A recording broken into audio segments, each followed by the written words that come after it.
ሰበር ዜና ትላላችሁ። ሰሞኑን እንግዲህ ቅመሞች የአሰሪያቸውን በማግባት እንዲሁም ያሰሪያቸውን ላይ በማግባት በቃ ተያይዘውታል ትላላችሁ። የዛሬው ደግሞ ከሁል ጊዜው ለየት የሚያደርገውና ጥሩ ነገር ብለን ያሰብነው ምን ይመስላችኋል? የዛሬዋ ሙሽራ ደግሞ ከእስከ ዛሬዎቹ ለየት የሚያደርጋት ትልቅ ነገር ምንድን ነው ትላላችሁ? አሰላሙ አለይኩም ወራህመቱላሂ ወበረካቱ። ውድና የተከበራችሁ ቻናል ቤተሰቦች እንዴት ናችሁ? ደህና ናችሁ ወይ? እኔ ያለሁ አልሐምዱሊላህ። ለቻናል አዲስ ከሆናችሁ ላይክ፣ ሼር፣ ሳብ እያደረጋችሁ አበረታቱኝ። ከጎኔ ሆናችሁ ለምታበረታቱኝም ከልብ አመሰግናለሁ። እኔም ለእናንተ ጥሩ የምላቸውን ነገሮች ሁልጊዜም ይዤላችሁ እመጣለሁ። ቪዲዮውን ሰምታችሁ እስከ መጨረሻው የሚሆን በግማሽ ሀሳብ ለምትሰጡኝ እህት ወንድሞቼ ከልብ ነው የማመሰግነው። እኔ ማንንም ሀሳብ ስህተት ካለብኝ ስህተት፣ ትክክልም ከሆንኩ ደግሞ ትክክል ነሽ የምትሉኝ እኔ ማንኛችሁንም ሀሳብ እቀበላለሁኝ። ሁላችሁንም አመሰግናለሁ ወዳችሁና ፍቅራችሁ ስለምትከተሉኝ ማለት ነው። በዚሁ አጋጣሚ ያው ቻናሌ ስለተዘጋበኝ ነው። ሁላችሁም የሰው ደስታ የሚያስደስታችሁ ቻናሌን መልሳችሁ እንደ በፊቱ እንድታደርጉልኝ እጠይቃለሁ። ላይክ ሰብ አድርጉኝ፣ አይከፈልበትም። ያኔ ገንዘብ የሚያስወጣ ነገር አልጠየቅኩም። እንደ ማንኛውም ሰው ልስራ ነው ያልኩት። ለመስራት ደግሞ እናንተ ከጎኔ መሆን ያስፈልጋል ማለት ነው። እና በመቀጠል እንግዲህ ዛሬ የመጣሁበት አላማ በዚህ በምስሉ ላይ የምትመለከቷት እህታችን ለየት ባለ ሁኔታ እንግዲህ አረቧን አግብታለች፣ አሰሪዋን ማለት ነው። እና ሰራተኝነት ወደ መደምነት ተቀይራለች ትላላችሁ። እና ይህንም የሰሙት አሰሪዎች እንግዲህ ሰሞኑን እያጥለቀለቁት ነው። ምንድነው ምን ቢያስነኳቸው ነው እነዚህ ሰራተኞች? ለምንድን ነው እንደዚህ እያደረጉ ልጃቸውን ባላቸውን የሚድሩት? ለምንድነው መንገድ የሚከፍቱት? እያሉ በጣም አቤቱታቸውን እያቀረቡ ነው ትላላችሁ። እና የዛሬዋ ደግሞ ለየት ያደርጋታል ያልኳችሁ ዋነኛው ነገር ምን መሰላችሁ? ያኔ ዜግነት እንዲሰጣት አድርጎ አሰርቶለታል። ዜግነት አሰጥቷታል ማለት ነው። እንግዲህ እስከ ዛሬ ይጋባሉ፣ ነገር ግን ብዙ ያደረጉ ሰዎች አሉ። ነገር ከነዛ ሁላ ለየት የሚያደርጋት በቃ የዚህ ሀገር ዜጋ እንድትሆን አሰርቶላታል። ከመጋባታቸው በፊት ነው ያንን ነገር የጨረሰላት ማለት ነው። ይህን ሀሳብ ያመጣችው ማናት የምትሉት ነገር ደግሞ አሰሪዋ ናት። ምገርም ናት ወላሂ። ቁራሽ እንጀራ እንኳን እንዲበሉ የማትፈቅድ፣ በሰዓቱ በወቅታቸው እንዲተኙ ምግብ እየበሉ እያቋረጡ የሚጠሩ ደሞዛቸውን በስርዓት የማይከፍሉ ሰዎች ባሉበት ሀገር ባሏን አሳልፋ ለሰራተኛ መዳር ማለት በእውነት በጣም የሚደነቅ ነው። ማንኛችንም የማናደርገውን ነው እንኳን ለሰራተኛና ኖርማል ጓደኛ ምናምን ብለን ራሱኛ በባላችን የሚመጣብን ቀልድ የለም።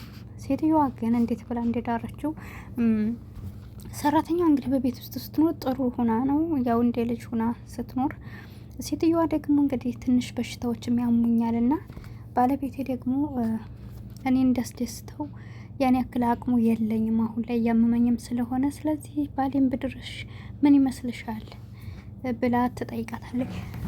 እሷም ደግሞ ስትጠይቃት እሺ ትልና ያንን ነገር ትቀበላታለች ማለት ነው። ከዛ ከተቀበለቻት በኋላ ደግሞ ያው ለባልዮ ታማክረዋለች ሚስቲቱ ማለት ነው። ሚስቲቱ ስታማክረው እሱም ደግሞ በደስታ ነው እንኳን አንቺ ብለሽኝና እኔም በራሴ የምልበት አጋጣሚ ነበር፣ ነገር ግን አንቺ ሀልሽን ደግሞ እቀበላለሁ ብሎ ተቀበለ። እና ያው እንግዲህ ባሏን አሳልፋ ለሰራተኛዋ ድራት አሁን ላይ ከሰራተኝነት ወደ እነሱ ተቀይራለች ማለት ነው። እና በጣም ነው ደስ የሚለው ፈገግታዋ ደግሞ ወላሂ ነው የምላችሁ። እኛ በሌላ ነገር በልብስ በስጦታ በወርቅ በምናምን አይደለም፣ እዚህ ጋር የባል ጉዳይ ነው ትላላችሁ። እና ባሏን አሳልፋ እንግዲህ እሷ ናት ፕሮግራሙን እሷ እንትን ካለች በኋላ እየመራች ያለችው ደግሞ እሷ ናት አብራ ከኋላ ማለት ነው። እና በጣም ያስደስታል። ክብሩን መጠበቅ በነገራችን ላይ በሁሉ ነገር ያስከብራቸዋል። ይችል እንግዲህ ፈቅድ ያላት ነው ያገባችው።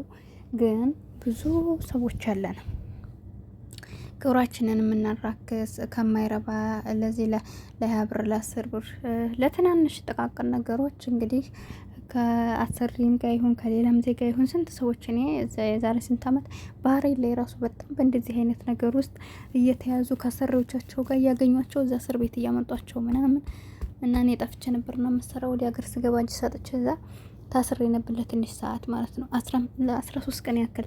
እነዛ እስር ቤት ውስጥ ወላሂ የምሰሙት ነገር በጣም የሚዘገንን ነው። በተለይ ባህሬን የሚባል ሀገር በጣም ይዘጋልና ስራቸው ሁላ በቃ እንደዚህ አይነት ነገር ነው። እንግዲህ አስበው በርካሽ ነገር ራሳቸውን አሳልፈው እንትን ብለው ደግሞ እንዲህ አይነቱ ነገር መጨረሻው አያምርም።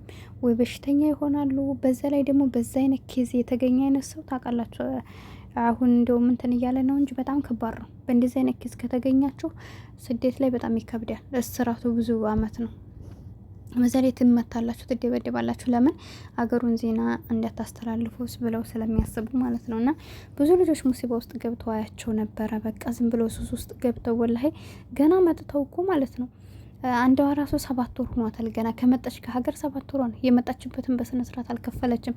ከምሰራበት ቤት ጠፍታ የሆነ እንትን ካፌ ቤት ምናምን እንደዚህ አይነት ነገር መስተንግዶ ሲሰሩ ታውቃላችሁ። የዚህ ባህሪን ሰው ደግሞ ሀገሪቱ መዝናኛ ምናምን ስላላት የዚህ ሳውዲዎች ይሄዳሉ። የተለያዩ አረብ ሀገራቶች እዛ ነው የሚሄዱት፣ ያሳልፋሉ ለመዝናናት ቅርብም ስለሆነ እና እዛ ሲመጡ እንግዲህ ከሌላም ዜጋ ጋር ይሁን ምንም በቃ በጠቅሎ የባህሬን ትንሽ አገሩን ብዙም ስላላደለም ኤምባሲ ምንም ነገር ስለሌለው ያን ያክል አይደለም ይሰራበት አንዳንድ ነገሮች እና ከዛ አንጻር በቃ ሴቱ እዛ ላይ ነው ስራችሁ። በቃ ቀለል ያለ ስራ ይመስላችኋል። በመስተንግዶ ይገባሉ። ከዛ ታውቃላችሁ እንግዲህ ምንድን ነው የሚባለው ሀራም ከሚጥል ቦታ ውስጥ ከተቃረብነ ብለን መውደቃችን አይቀርምና ልክ ፍየል ቅጠል ውስጥ ቅጠል እያየች መቆም እንደማትችለው ሁሉ ዛሬ ብትከለክሏት ነገ ብትከለክሏት ከነገ ወዲያ ብላ መቼም ቅጠል መቃንጠሱ አይቀርም እና የሰውም ልጅ ሀራም ካለበት ቦታ ከተቃረብነ ዛሬ ብንተው ነገ መተዋችን አይቀርም፣ ያኔ መግባታችን አይቀርም እና እንደዚህ አይነት ቦታ ውስጥ መራቅ ነው የሚያስፈልገው ማለት ነው። እና ከዛ አንጻር እንግዲህ እንደዚህ አይነት ሰዎች ባሉበት ያቺ ልጅ አሁን ገና 7 ወሯ ነው እንዳልኳቸው የመጣኝበትን አልከፈለችም፣ ግን ወጥታ ሱስ ውስጥ ወላሂ ሲጋራ ሁሉ አይቀራትም እያጨሰች። እኔ አይምሮዬ ላይ እስካሁን ድረስ አይለቅም። የዛሬ ስንት አመት መሰላችሁ?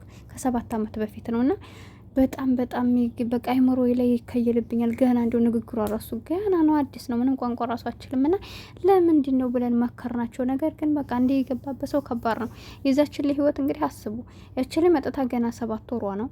የመጣችበትን የባህሬን ብር ደግሞ ርካሽ ነው እና የመጣችበትን አልከፈለችን በስርዓት አገር ገብታ እንግዲህ እንደዛ የሱስ ውስጥ ወርቃለች። እንደነገርኳችሁ ማጭስ ሁሉ እንግዲህ ጀምራለች። እዛ እስር ቤቱ ነው የሚፈልጉትን ይጠይቃሉ። እንዲያማቸው እየተባለ ይመጣላቸዋል። የለመዱ አይነት ሰዎች እዛ ይመጣላቸዋል። ወይም ደግሞ ሲመጣ በነጻ ሳይሆን ይገዛሉ።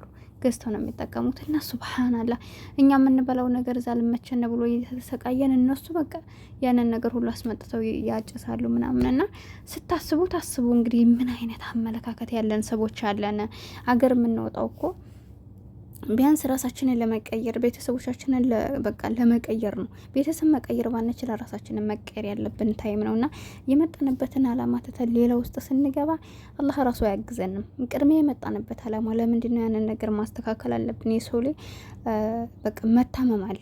ምንድነው የሚባለው? በወጣትነታችን ጊዜ ነገሮችን ካላስተካከልና ከፍ እያልን በሽታ ይመጣል። እንዲሁም ደግሞ ስደት ላይ ስንኖር ስደት ላይ ማለት በጣም ከባድ ነው። ሁሉም ሰው ድል ወጥቶለት የሚሰራበት ሳይሆን መታችሁ እንግዲህ ፈጠን ብላችሁ ነገሮች ለማስተካከል ካልቻላችሁ መቼ ተከንስላችሁ እንደምትሄዱ አታውቁትም። በምን ተጣልታችሁ እንደምትገቡ አታውቁትም። ሰውም የሆነ ነገር ሆኖባችሁ እስር ቤት መግባት አለ፣ ሞትም አለ፣ ብዙ ነገር አለ እና ከዛ አንጻር እንግዲህ ለምንፈልገው ነገር ለመጣንበት አላማ ምንም ነገር ሳንይዝ በእጃችን መጥፎ ቦታ ውስጥ መግባት የለብንም። የሰው ልጅ ወደ ከማይ ብሎ ማረፍም ያለበት ትንሽ ሂዶ ነው አይደለ? ስለዚህ ትንሽ ሳትጓዙ ሌላ ውስጥ አትግቡ። እንግዲህ በእንደዚህ አይነት መልኩ ደግሞ ክብር ያላቸው ሰዎች እንደዚህ በክብር አግብተው በክብር ዜግነት ተሰጥቷቸው በክብር በእንክብካቤ ራሳቸውንም ቤተሰቦቻችን የሚቀይሩበት አጋጣሚ እና እናንተ ንጹህ ክብራችሁን የምጠብቁ ከሆነ በማንም አይነት ሰው በቃ ትወደዳላችሁ። አላህም ይወዳል፣ ጠንካራን ሰዎች ይወዳል።